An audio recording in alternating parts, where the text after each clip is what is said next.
In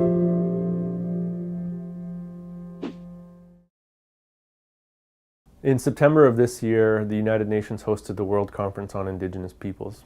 At that conference, Canada attended and actually lobbied against Indigenous rights, and specifically lobbied against including free, prior, and informed consent, or anything resembling a veto for Indigenous peoples in the outcome document of this conference on Indigenous peoples. This lobbying against Indigenous rights has been a trend for Canada, and it extends back to 2006-2007 with the Declaration on the Rights of Indigenous Peoples, which Canada opposed. When Canada did eventually endorse the Declaration on the Rights of Indigenous Peoples, it did so with conditions. It noted that the declaration was merely aspirational and that Canada's domestic law could satisfy these international rights stipulations.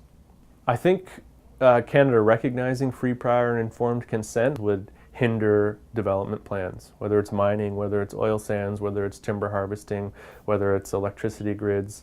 If Native people have power over the land, what happens to the land?